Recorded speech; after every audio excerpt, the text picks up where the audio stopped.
Hola, bienvenidos al Monasterio de San Miguel de los Reyes. Gracias, estamos enormemente agradecidos por vuestra presencia en este último encuentro del ciclo de animación lectora Escritores en la Biblioteca Valenciana. Os tengo que decir que para proceder a esta clausura del ciclo de escritores en la Biblioteca Valenciana tenemos hoy aquí al director general de Cultura que nos dirá unas palabras. Sergio, tienes la palabra. Muchas gracias, Marga. Muchas gracias a todos vosotros, todas vosotras, por estar hoy aquí. Y también muchas gracias a Vicente Gallego, nuestro poeta elegido, a María José Insa, que va a hacer la presentación. Y, en fin, en cierta medida seré breve, porque lo último que queréis escuchar es un director general de Cultura hablando aquí, y lo que apetece es escuchar a la presentación y escuchar al poeta, ¿no?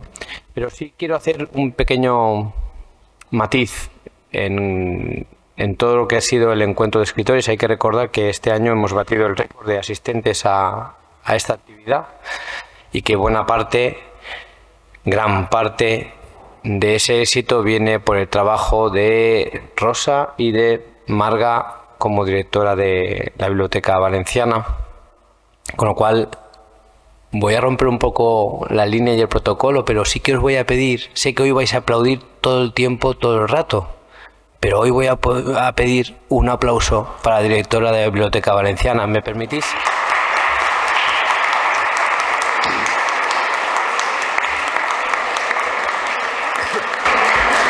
Muchísimas gracias por este abrazo que transmito a mi personal, que estará muy agradecido, y en especial a Rosa Valdés, que la tenemos al fondo de la sala. Rosa, apunta.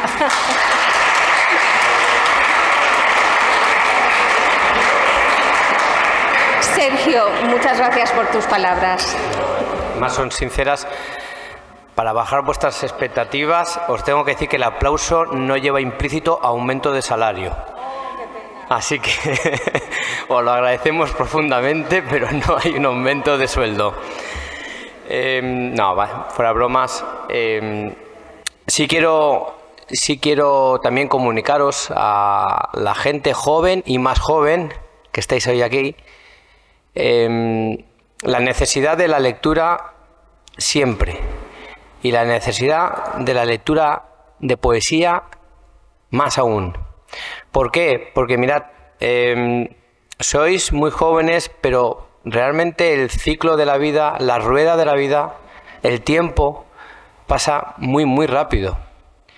Y la sensación que a veces tenemos cuando estamos afrontando ese paso del tiempo es que quiero que pasen los días porque quiero hacer, que siempre estás pensando en quiero hacer, y te metes en una rueda muy frenética de acción sin reflexión. Y la poesía, la lectura siempre, pero la poesía específicamente, pide que en un momento determinado pares.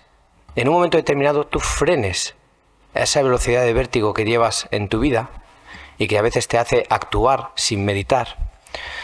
Y que reflexiones y vivas y convivas con todo aquello que te rodea, que es mucho y que puede ser muy enriquecedor o muy empobrecedor, dependerá de los contextos. Solamente os pido eso, que aprovechéis la oportunidad que os da la vida para tener un acceso constante y directo de la poesía, con la poesía. Y tenemos la oportunidad de tener aquí a uno de los grandes poetas valencianos actuales. De verdad, un honor poder contar con él aquí, que lo escuchéis, que esto mismo lo vais a valorar muchísimo más conforme vaya pasando el tiempo. Y su poesía es uno de los caminos más bellos que yo personalmente como lector he podido recorrer nunca. Un lector no puede tener miedo ante el texto. Un lector solamente puede tener miedo ante la falta de textos. No tengáis nunca miedo a la lectura, jamás. Un poema no es inaccesible. Nunca, por muy complejo que a veces pueda resultar. No, porque un poema, sobre todo, principalmente, es emoción concentrada en la palabra. Y todas y todos tenéis emociones, ¿verdad que sí?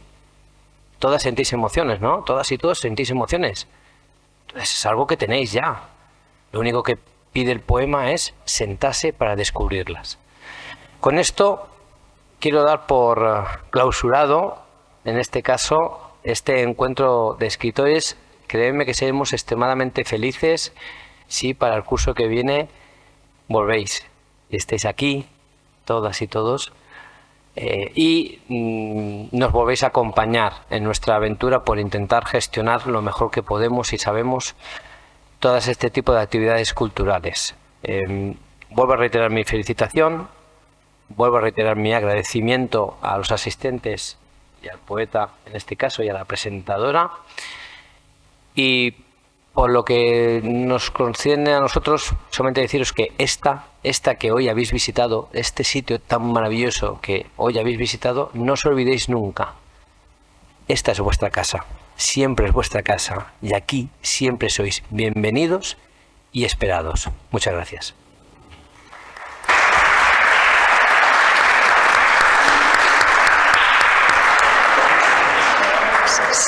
Sergio, muchas gracias por tus palabras. Bueno, como ya se ha mencionado, hoy nos visita el poeta Vicente Gallego. Bienvenido y muchas gracias por estar aquí. También quiero dar la bienvenida a los alumnos y profesores de los centros que nos acompañan hoy, que son los alumnos y profesores del Colegio Cervantes de Canals. Bienvenidos. ¿En qué parte de la sala estáis, los alumnos del Colegio Cervantes? Perfecto, muy bien. Bienvenidos. Luego también nos acompañan los alumnos de la Universidad Popular Ciutat Bella de Valencia. ¿Por dónde andáis? A primera fila. Perfecto, apuntamos puntualización, Ciutat Bella y Benimaclet. Y luego también los alumnos del Instituto de Educación Secundaria La Valldigna de Tavernes de la Valldigna, al fondo de la sala. Muchas gracias por estar aquí. Fenomenal, os tenemos controlados.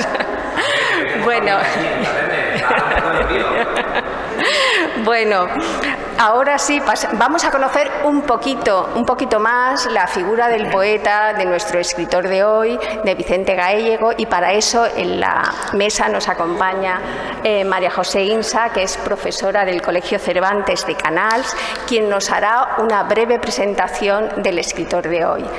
María José, gracias por estar aquí y tienes la palabra. Buenos días. Hoy, este emblemático lugar abre sus puertas para acercarnos a la figura del escritor valenciano Vicente Gallego, uno de los poetas más destacados del panorama nacional actual. Vicente Gallego nació en la ciudad de Valencia. Desde muy joven compaginó su actividad literaria con los más dispares oficios, que sin lugar a dudas le han ofrecido una visión especial del mundo que ha sabido volcar en sus versos. Se le ha considerado poeta de la experiencia, junto a otros de su generación con los que comparte una gran amistad: Carlos Marzal, Luis García Montero, Benítez Reyes o Álvaro García, entre otros. Definir la poesía de la experiencia no es fácil, puesto que esta corriente la forman un grupo intergeneracional de poetas con sus propias diferencias. Los críticos literarios dicen que se trata de una poesía que se centra en las experiencias individuales para que el lector se sienta identificado con aquello que allí se plasma. Todo ello con un lenguaje accesible, aunque no cotidiano, porque, como ha matizado Vicente Gallego en una de sus entrevistas, la poesía en sí no es más que un extrañamiento del lenguaje. Este autor comenzó su trayectoria en 1986 con su poemario Santuario y pronto empezó a recibir premios que reconocían su calidad poética. Entre ellos, el Premio Rey Juan Carlos por su obra La luz, otra manera, el Premio Loef en 2001 por Santa Deriva, obra que también fue galardonada con el Premio Nacional de la Crítica, o el Ser el canto, que obtuvo el Premio Generación del 27. Entre sus últimos títulos me gustaría destacar Ni la sal ni el aceite han de faltarme. Se trata de una elegía dedicada a su amigo y también poeta y premio Cervantes, Francisco Brines. Como todos sabemos, una elegía es un poema en forma de lamento por la muerte de un ser querido. Aunque Vicente Gallego en su obra no llora una muerte, más bien celebra una vida que él ha podido compartir. Habla de sus instantes más cercanos a su amigo. No hay queja, hay gratitud. A mi parecer, representa un canto a la amistad sincera y verdadera.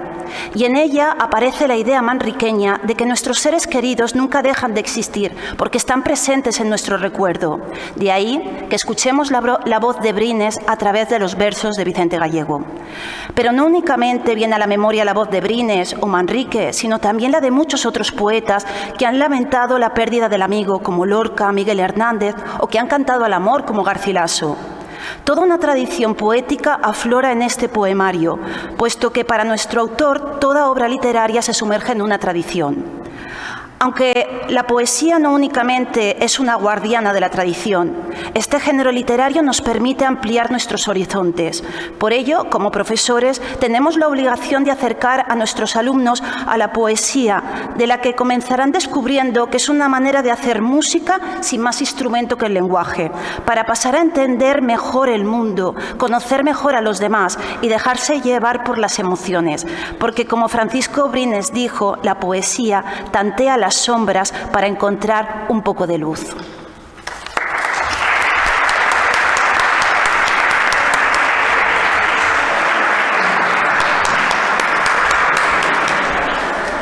Muchas gracias, María José, por estas bonitas palabras. Bueno, y ahora ya ha pasado el momento de que os dejo con Vicente Gallego, el protagonista del encuentro de hoy, quien después de unas breves palabras procederá a responder todas vuestras preguntas. Vicente, tienes la palabra. Buenos días a todos, bienvenidos y muchas gracias por estar aquí. Yo tuve un profesor en el colegio alemán, Deutsche Schule, donde me enseñaban Deutsche Mathematik, o sea, matemáticas alemanas, que era algo absolutamente incomprensible y rompedor de cualquier mente de chiquillo de mi edad. Pero también nos daba un profesor de literatura, su asignatura, y este profesor de literatura nos enseñó muchos datos, nos enseñó cuándo nació Cervantes y cuándo murió, el movimiento del realismo, el movimiento literario del romanticismo, etcétera. Y todo eso pues importa muy poco y no quedó en mí registrado, ¿no? Pero ese profesor era un enamorado de la poesía y entonces de vez en cuando nos leía poemas. Nos leía la elegía de Jorge Manrique a su padre, las coplas a la muerte de mi padre, nos leía la elegía de Lorca al torero amigo suyo que murió, a Sánchez Mejías, y mientras la mayoría de la clase estaba alborotando, aprovechando que se leía un poema y que importaba poco, pues a mí me llegaba algo que yo en aquel momento no sabía identificar qué era, porque yo no terminaba de entender muy bien el poema de Lorca ni el de Manrique. Pero había algo ahí, había una música, había una emoción que me llegaba y que más tarde, cuando yo empecé a escribir poesía, y empecé a escribir poesía para expresar mis sentimientos pues a los 19 o 20 años, ¿no? Me di cuenta de que sin esa lectura apasionada que este maestro, este profesor mío hacía en clase de los versos de Manrique y de otros grandes clásicos, pues quizá yo no hubiera escrito nunca poesía, ¿no? Por eso creo que es importante escuchar poesía, escucharla de alguien que sabe leerla, que sabe darle la entonación que requiere el poema, para a través de ese puente que se crea con una lectura pública, poder convertirnos nosotros en lectores privados. Yo quería decir 4 rasgos muy breves acerca de la poesía. La poesía no es un producto, no es algo que el poeta hace cuando y como quiere, no es una artesanía, es arte. Y el arte viene siempre de un lugar misterioso y desconocido. El arte, el verdadero arte, el que es compartible porque toca eso que podemos llamar alma universal, que es idéntica en todos, es siempre un suceso, algo que ocurre y no algo que puede provocarse que ocurra, ¿no? Entonces, en realidad, la poesía está ahí para expresar lo más afinado del sentir de la conciencia universal de la que participamos todos, ¿no? Y ese sentir es siempre un sentimiento de gratitud. Un sentimiento de gratitud por la belleza que nos rodea por todos los sitios y de la que forma parte lo terrible. Esta contradicción os la vais a encontrar continuamente en la vida. La belleza incluye lo terrible. Es decir, no podemos separar el dolor del placer, no podemos separar en realidad nada, porque todo está unido. Todo esto se presenta unido, ¿no? Entonces la poesía hace un canto precisamente a esa unidad, porque esa unidad nos lleva de continuo al misterio, ¿no? Al misterio de la unidad, precisamente. Entonces la poesía no es algo que el poeta hace, como he dicho, sino que es algo que al poeta le ocurre. Le ocurre. Evidentemente, sin una preparación de conocer lo que es un endecasílabo, cómo se debe de escribir para que tenga una música la poesía y tal, no ocurre nunca. Pero desde esa preparación, que es la de el lector que se apasiona y empieza a leer, como yo cuando tenía 20 años, empieza a leer y a leer poesía, poco a poco va propiciando que de un primer momento en que él escribe con ideas, voy a escribir un poema tal, la poesía se abra para él. Y entonces él reconoce que hay una voluntad muy superior y la única que importa a la del poeta, que es la voluntad del poema, la voluntad de la poesía, lo que la poesía y no el autor tiene que decir y debe decir en ese momento. Es decir, que el poeta es un vehículo para que la poesía se exprese. La poesía es muy grande, la poesía es toda una tradición y el poeta es muy pequeño. Entonces, es importante que nos demos cuenta de que la verdadera obra de arte ocurre, es una ocurrencia en el sentido de ocurrir, no en el sentido de tener una ocurrencia, ¿no?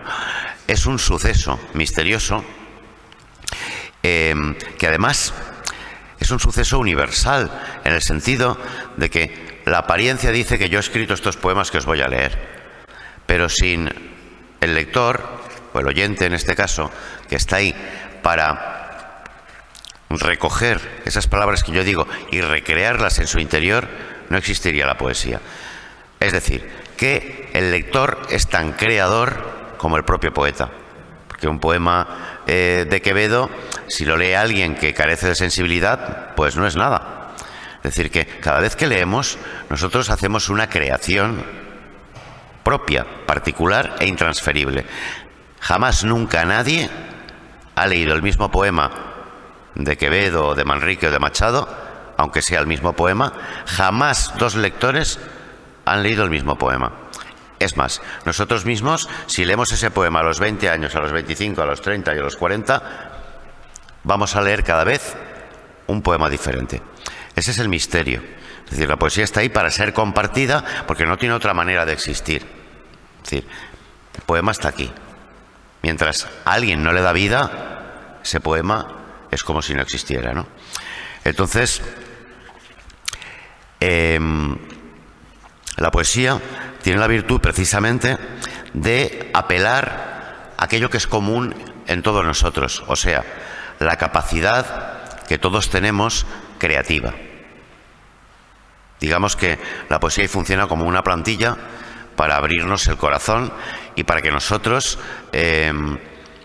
podamos también, cuando estamos leyendo poesía y realmente ha desaparecido nuestro yo habitual, nuestro nombre, porque en el momento en que leemos poesía no hay ninguna separación ahí.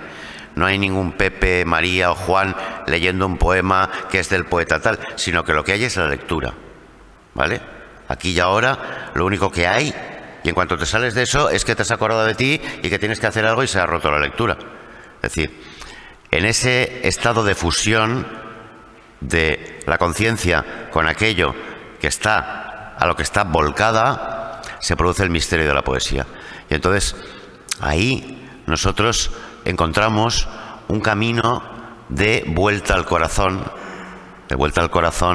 que no es el músculo este que hay aquí, sino el centro, el centro diamantino de nuestro propio ser, del que nos aleja constantemente el propio lenguaje, porque el lenguaje que utilizamos es el lenguaje práctico, es el lenguaje que nos está asomando al mundo. Pero la poesía hace un llamado para que nosotros escuchemos también ese lenguaje que es el de la poesía, que al concentrar nuestra atención la dirige nuevamente hacia el interior. Y ahí, en ese espacio interior, en la conciencia, es donde se produce el milagro poético.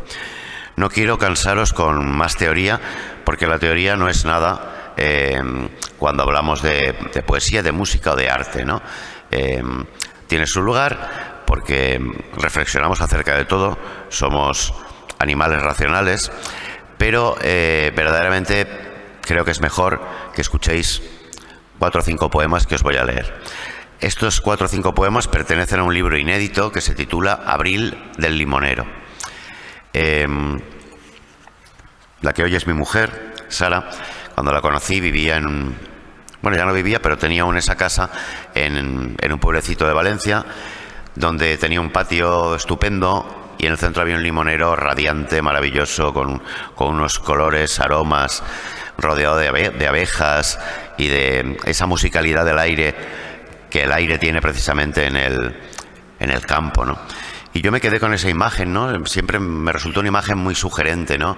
Una imagen de alguna manera triunfal de ese árbol que en la indagación poética se pasó a convertir pues en el árbol de la vida, en el árbol del bien y del mal, dependiendo de quién sea el que lo mire y su estado de espíritu, en el árbol del infinito, en el árbol en fin, en el árbol que todos somos. Porque en el momento en que nosotros, al ver un árbol, decimos árbol, esa palabra, el lenguaje, está convirtiendo el árbol en un concepto que queda separado del resto de la creación. Pero en realidad el árbol no determina sus raíces o no determina su copa, ¿no? Sino que está unido a todo. Está unido a la tierra, está unido a los cielos, por lo tanto el árbol, de alguna manera, es el universo mismo resumido en ese árbol. Y esto ocurre con cada cosa que miramos. No podemos separar un colibrí o una mota de polvo del resto de lo creado. No podemos separar nuestro yo del yo universal.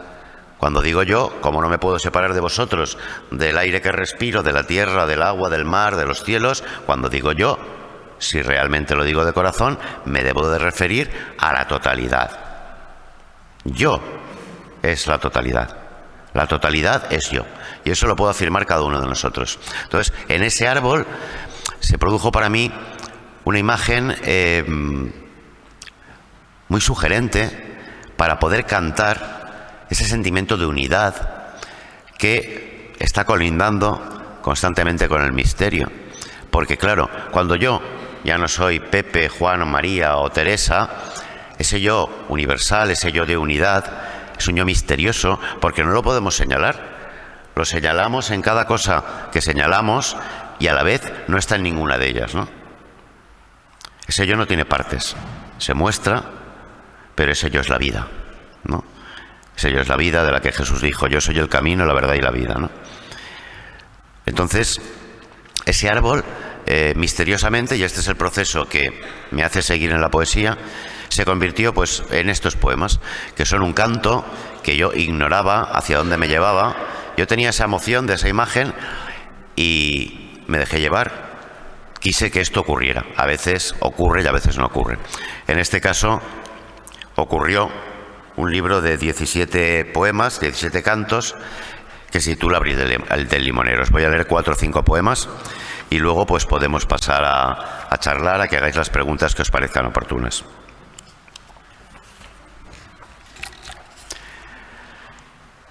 A festejar tu abril me has requerido, limonero en tu colmo de evidencia, pero ¿con qué palabras?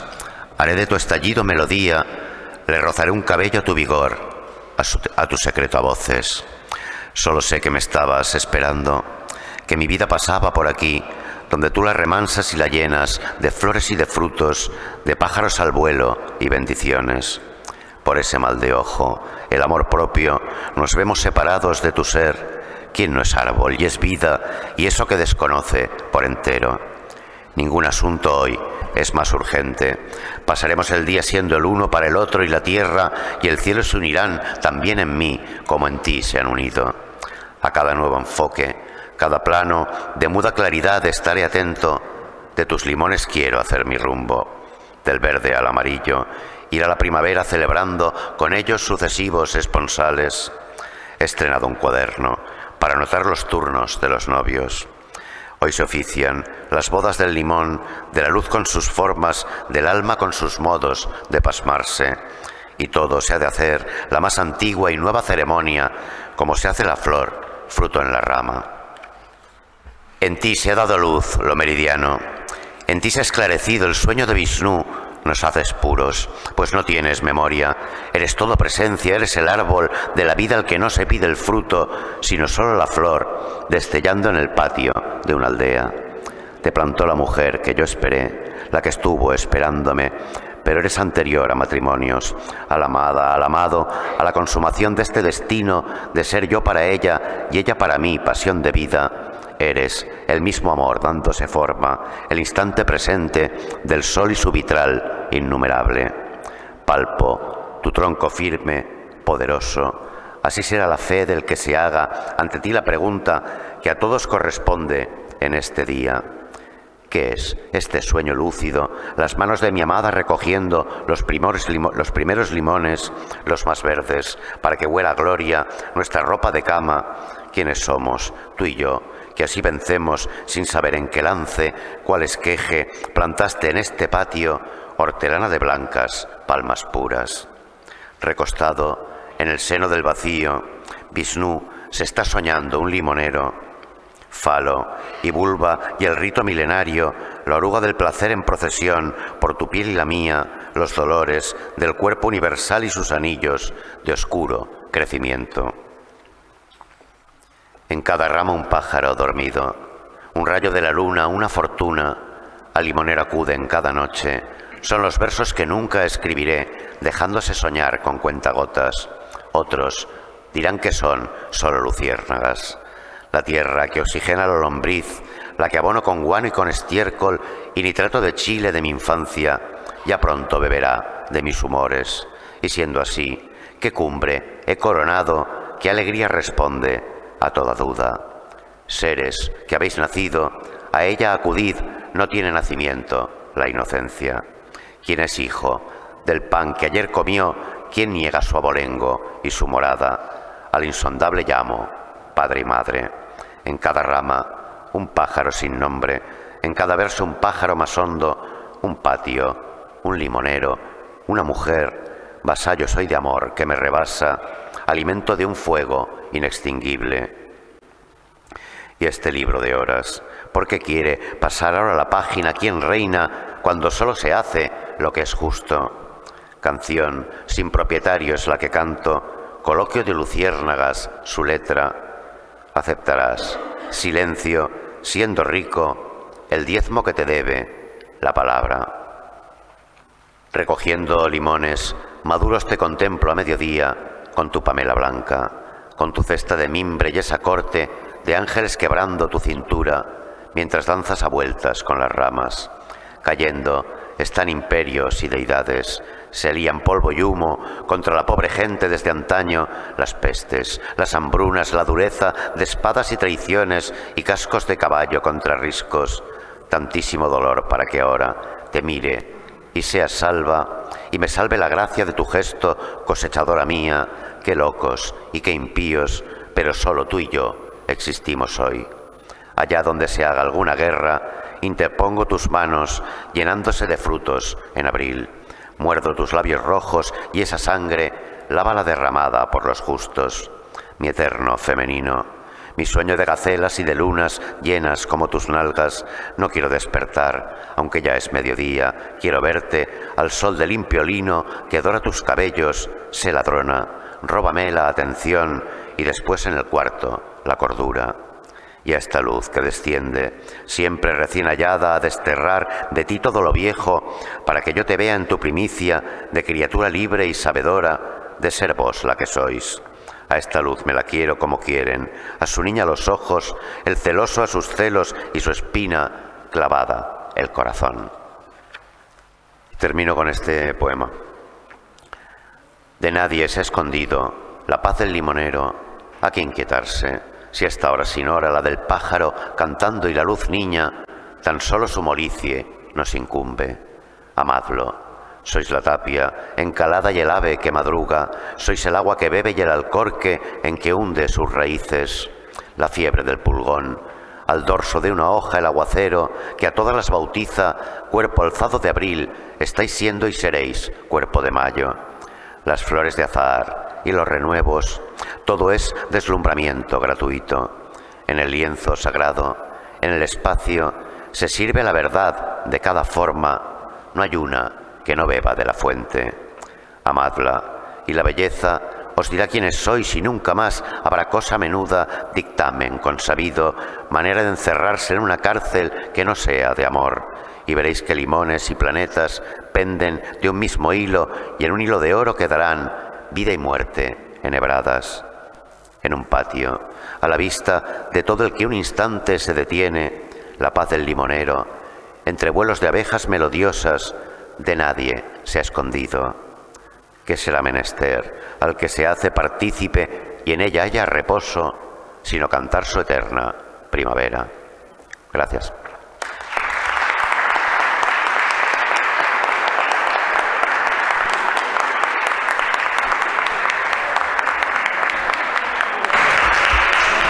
Vicente, muchas gracias. Es un lujo oírte recitar y muchísimas gracias por la generosidad de compartir con nosotros este poemario inédito. Muchas gracias. Bueno, antes de pasar al turno de las preguntas, tenemos que agradecer al director general de Cultura, Sergio Arlandis, por haber compartido con nosotros este pequeño ratito en este encuentro, pero lo tenemos que despedir porque por cuestiones de agenda se tiene que marchar. Así que muchas gracias. Y nosotros continuamos.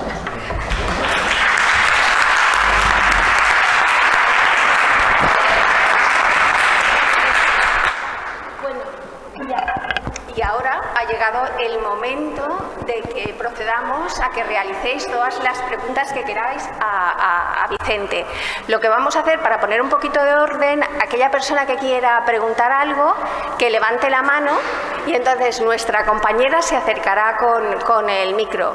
Se pondrá en pie y se presentará diciendo su nombre y del centro de donde viene, ¿vale? Así que os dejo con Vicente y ánimo. A ver quién es el primero. Soy Paula, del Instituto Yesla Valldigna. ¿Cómo conociste a Fernando? ¿Perdón? ¿Cómo conociste a Fernando? ¿Cómo? No, a Francisco. ¿A Francisco Brines? Sí. Bueno, pues yo empecé a escribir poesía, tendría unos 19 años, y en la Facultad de Filología, a la que yo asistía entonces,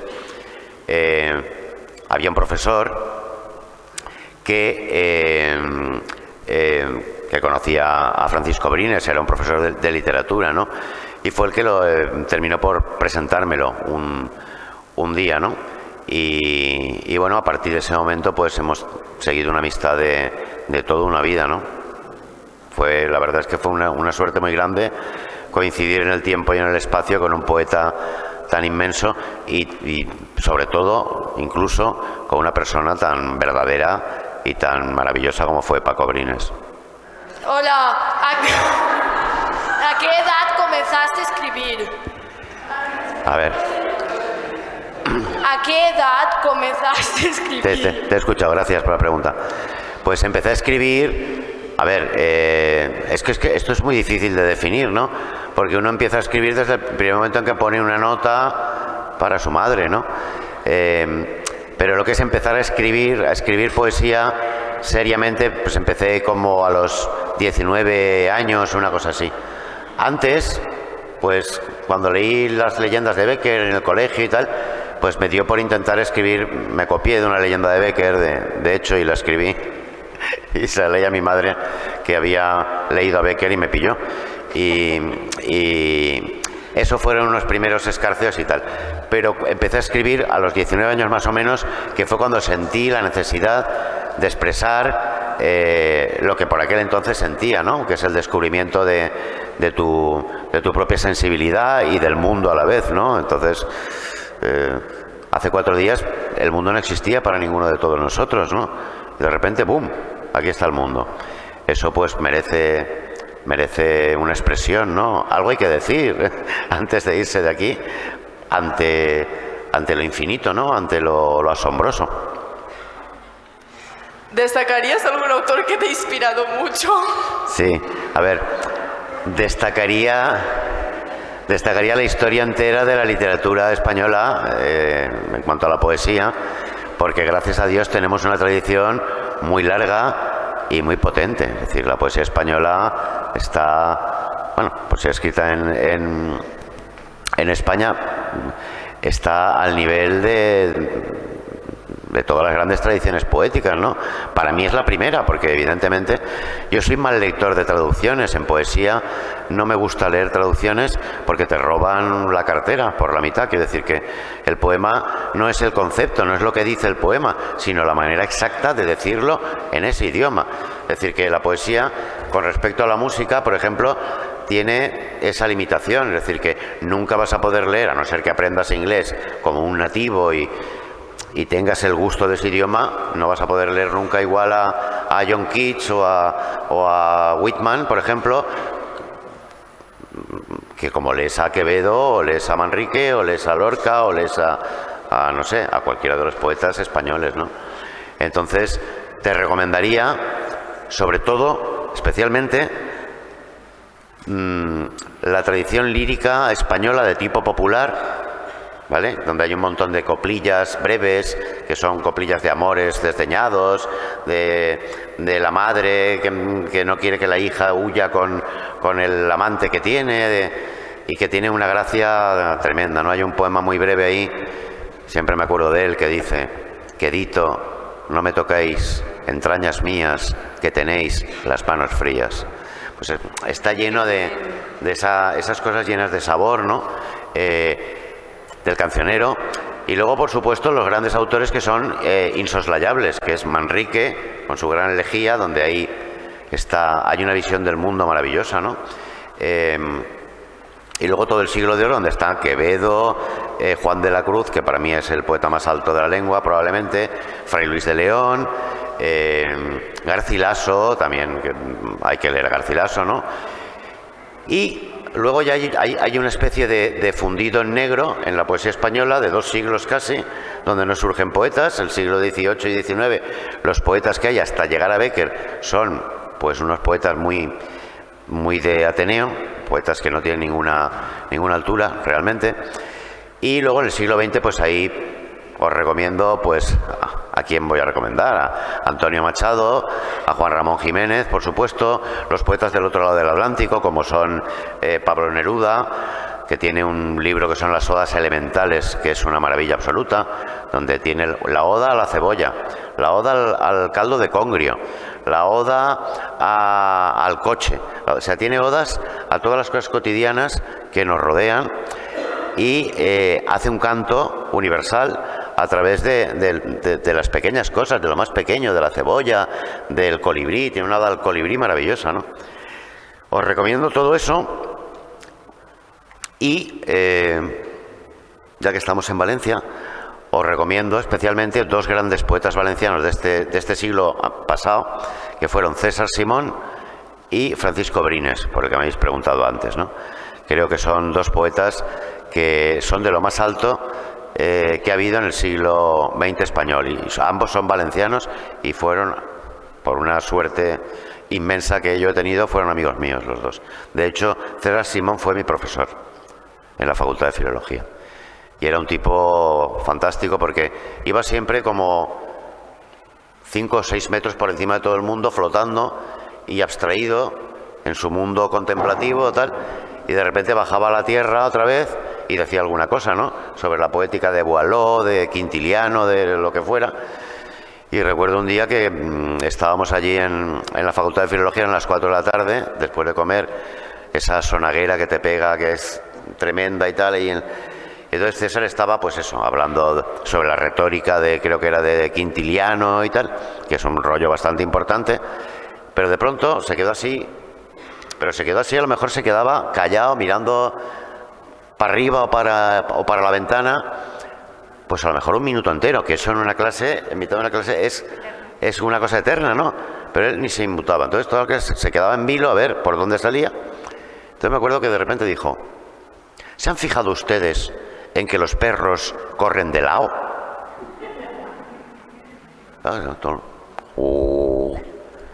Pues eso también es vivir. Entonces, como decía Quintiliano, y siguió con el rollo de... Entonces era una persona muy peculiar, ¿no?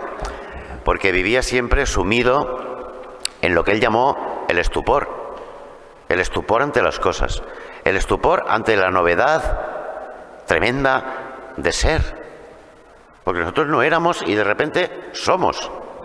Entonces, para él, ese ser que implica la manifestación universal del mundo, era un misterio. Él le llamaba, a esa luz de la conciencia le llamaba lo hermético, ¿no? Aquello que no puede ser conocido, porque precisamente es aquello que está conociendo todas las cosas, ¿no? Entonces, César vivía siempre en la cercanía de lo que él sentía como sagrado, que era el silencio. Y el silencio es la manera que tiene de manifestarse la conciencia. O sea, la conciencia parte siempre desde el silencio. De hecho, la conciencia es silencio inteligente, ¿vale? Entonces, cuando nosotros aprendemos a distinguir lo que es conciencia de lo que es pensamiento, nos encontramos con que la conciencia es una en todos. Es el principio del que partimos para conocer las cosas.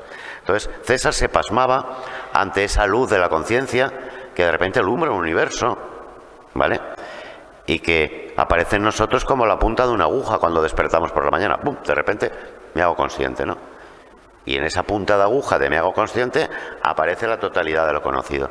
Eso a César le sorprendió siempre muchísimo, y toda su obra va intentando no descubrirlo ni desvelarlo, como él mismo dice, porque si no ese misterio dejaría de ser un misterio, pero sí para cantarlo y para entregarse a él. Paco Brines era un poeta de otra manera, ¿no? Era un poeta que sobre todo cantaba el placer, cantaba el dolor, cantaba la belleza y por supuesto también el misterio del ser, pero no de una manera tan, digamos, casi exclusiva y tan potente como la de César, ¿no? Son dos poetas diferentes y dos grandísimos poetas. Entonces, os recomendaría esos dos. Me enrolla mucho. Ara, vale, sí. ¿En qué te inspiras para escribir tus poemas y más o menos cuánto tiempo empleas para escribir uno? A ver, la cosa no es exactamente así, ¿no? O sea, tú no te inspiras en algo para escribir, sino que la inspiración llega a ti a través de que tú escuchas en tu corazón. Iba a decir en tu cabeza, pero en realidad la poesía no se escribe con la cabeza, se escribe con el corazón. Entonces escuchas en el fondo más profundo de tu oído, que da precisamente, conecta con el corazón, escuchas un verso que de repente, por lo que sea, te prende, te emociona, te lleva, te llena de curiosidad por saber cuál va a ser el siguiente verso. Entonces, lo habitual es que un poeta, después del primer verso, no tiene ni idea de cuál va a ser el segundo, el tercero, el cuarto ni el quinto. Entonces es un ir descubriendo por el camino aquello de que un verso lleva a otro y la inspiración está en esa recepción, más que en un objeto exterior, porque inspiración puede ser cualquier cosa, puede ser pues una persona que te encante, un árbol como en mi caso un limonero maravilloso, o el mar y tal, pero eso digamos que no es nada hasta que no llega la palabra ahí, que esa sí que es la que te da la inspiración a ver de una de las 1000 millones interminables de maneras que tenemos de ver el mar, de ver un árbol, de ver el amor, una historia de amor, ¿no? Entonces, la inspiración es todo. La inspiración es estar vivo y estar rodeado de belleza y de misterio, ¿no? Esa es la inspiración. ¿Nos puedes decir alguna recomendación? ¿Les puedes dar alguna recomendación a estos jóvenes, que seguro que hay alguien con inquietudes para escribir, para expresarse? ¿Qué recomendación les darías para iniciar ese trabajo? Pues a ver, la recomendación es siempre la misma, ¿no? La honestidad y el amor puesto en lo que uno hace. La honestidad, ¿qué quiere decir? No empecéis a escribir poesía para haceros famosos o para conquistar a nadie. O sea, la poesía es un propósito en sí misma. La poesía se cumple en el momento mismo en que uno está escribiéndola y está sintiendo esa emoción. Todo lo que rodea después a la poesía, el premio que te puedan dar, lo que digan de ti en Facebook los otros poetas, todo eso no importa nada. Todo eso es un obstáculo para la poesía. Es decir, el problema de nuestro mundo actual es que vivimos en una especie de plaza pública llamada redes sociales, donde todo se va abaratando, ¿vale?, continuamente, y donde todos hablan de oídas. Entonces, la poesía precisamente nos lleva lejos de todo lo ruidoso, de todo lo que nos enajena, en el sentido de separarnos de nosotros mismos, de nuestro yo interior verdadero, no ese que creamos como nuestro ego, nuestro yo es que soy así, soy así, soy... No, el verdadero ser interior de todos nosotros es el que viene a ser propiciado por la poesía, que es un ejercicio de introspección, ¿vale? Entonces, si vais a escribir, no tengáis ni el más mínimo prurito de a ver si me van a publicar, a ver qué dicen de mí, porque eso llegará con el tiempo. Paco Brines siempre decía que lo que hay que hacer es una obra, no una carrera literaria. La carrera literaria viene por añadidura si tiene que venir, y si no, no importa, porque la poesía es algo de lo más puro realmente a lo que nosotros nos podemos acercar, igual que la música bien entendida, ¿vale? Está el reggaetón y luego está la música. Entonces, el reggaetón viene muy bien para entretenernos, las novelas o los mangas vienen muy bien para entretenernos, y está muy bien, no está prohibido. Ahora bien, hay otra serie de cosas dentro de la música y de la palabra, por ejemplo, que nos llevan no al entretenimiento, sino al conocimiento, al mejor conocimiento de nosotros mismos, de alguna manera, a través de la sensibilidad y de las emociones. Eso es lo que debéis de buscar en poesía, un mejor conocimiento de vosotros mismos y del mundo, ¿vale? ¿A través de qué? A través de la emoción y de la belleza. Todo lo demás, todo es accesorio. Todo lo demás es accesorio. Y lo recuerdo especialmente porque vivimos en un mundo donde lo accesorio se ha convertido en lo principal, y en un mundo donde lo importante es el artista. ¿Quién lo ha pintado? Tapies, tal. No, el artista no importa nada. El artista suele ser un pesado. Importa la obra, importa el poema, importa la sinfonía, importa el cuadro. No el yo del artista, que tiene un yo muy grande. No. Ese yo de hecho no está. Cuando el artista, si es verdad, el artista está creando, ese yo desaparece. Porque uno no está pensando yo lo hago mientras lo hace. El yo es una creación. Y es una creación además que en el caso de los poetas sucede a través de la poesía. La idea que tenemos de Garcilaso como un enamorado desdichado, por ejemplo, o la de Quevedo como un hombre desengañado absolutamente del mundo y un sabio estoico a su manera, tal, nos viene a través de los poemas. O sea, la idea que nosotros tenemos de los poetas, tal, que no hemos conocido, son los poemas.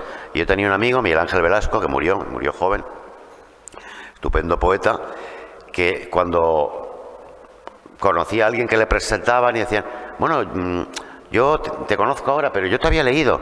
Y entonces él siempre decía, pues yo has conocido lo mejor de mí mismo. ¿Cómo que? ¿Vale? Si me has leído, porque ahí es donde el poeta procura que eso que ocurre expresando lo mejor de sí mismo. Si te parece, Vicente, damos por concluido el encuentro, este último encuentro del ciclo de este año, del 2024, de escritores en la Biblioteca Valenciana. No sin antes, en primer lugar, agradecer enormemente la generosidad de Vicente Gallego con nosotros, la de María José Dinsa por acompañarnos en la mesa, agradeceros a vosotros vuestra presencia en esta sala y también, como no, invitaros a todas las actividades que desde la Biblioteca Valenciana Nicolau Primitiu hacemos todos los años. Tenéis la información disponible en nuestra página web. Estáis todos invitados. Ahora, si os parece, podéis acercaros y Vicente os puede dedicar a quien quiera su poemario, y esas preguntas que seguro que os habéis quedado en la recámara se las podéis hacer directamente desde aquí. Muchas gracias a todos por estar aquí. Gracias a todos.